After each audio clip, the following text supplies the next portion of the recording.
Hello guys, ngayon ay magluto tayo ng quail egg. Mamaya tingnan nyo guys kung ano ang aking gagawin niyang recipe. Mura na at masarap pa. Yan, ito mga sangkap ko guys. Lahat ang aking mga sangkap guys. Yan, sa ating quail egg. Yan guys. Yan, naglagay ako ng star margarine. Tapos maglagay ako ng konting olive oil guys.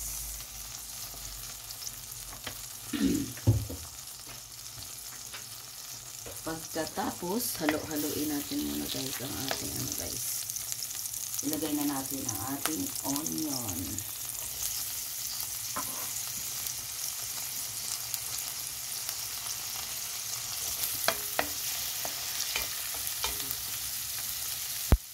Na din ang ating garlic. Ayan, halo-haloin lang natin na luto ang ating onion at saka garlic.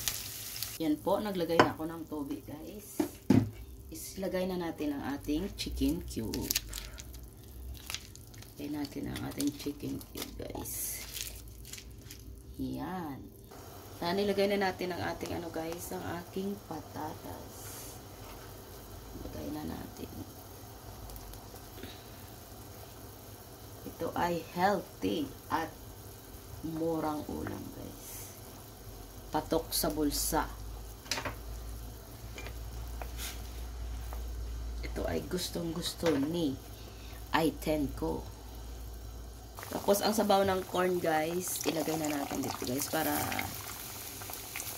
manamis-namis.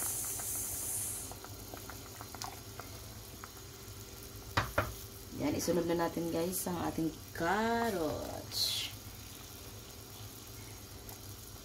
Ang ating carrots. Yan, di ba guys, may kulay na. May kulay ang buhay. Tapos, ilagay na natin ang ating corn. Hindi ko tayo siya guys ubusin guys. Kasi may gamitin pa ako.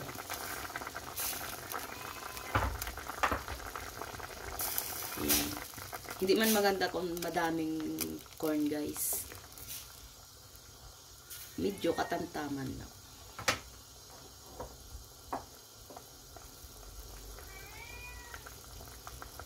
Yan. Ilagay na din natin guys ang ating tawag yun, green peas. Hindi ko man siya ito pag-ubusin. Yan. Konti lang ilagay ko guys kasi dalawa lang kami ito guys ni Aiten kakain. Request siya ni Aiten. Sabi niya magluto daw ako ng ganyan. Pagdating niya sa school, kakain daw siya. Yan. Ilagay ko na guys ang aking itlog ng pugo.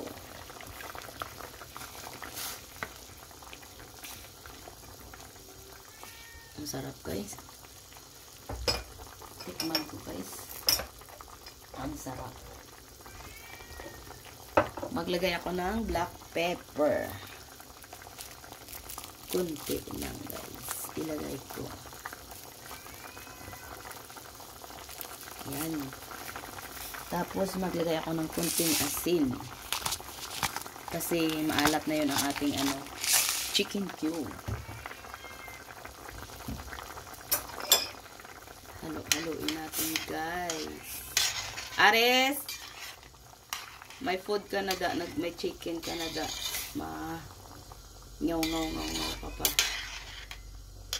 Yan. Tikman natin guys. Ulit. Sarap. Sarap guys. Ang sarap. Sarap ng ulam namin.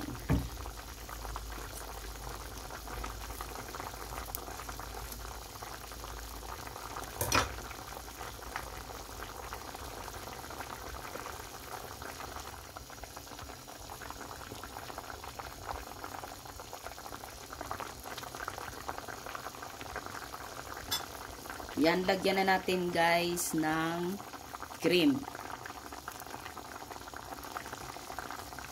Pwede man maglagay kayo guys ng ano, ng tawag yun, cornstarch. Kung wala kayo, hindi kayo nakabili ng cream, cornstarch ang gamitin nyo guys.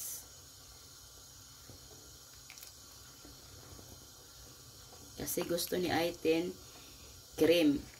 Kasi kahapon binili yan niya sa namin sa ano, sa market. Kasi magluto daw ako. Ay grabe guys, ang sarap guys. Hindi ko siya naubos guys ang aking cream. Kasi ang dami. Yan, ito ay paluto na guys ang ating budget ulam. Pero masarap at healthy. Yan. Subukan nyo guys sa mga anak nyo dyan. Kasi ito ay paborito ito ng aking anak. Wala akong masabi. Sa aking anak ay kumakain ng gulay. Yan, medyo matigas pa guys ang aking ano guys, ang aking carrots. Medyo palambot-lambutin natin muna guys, ha.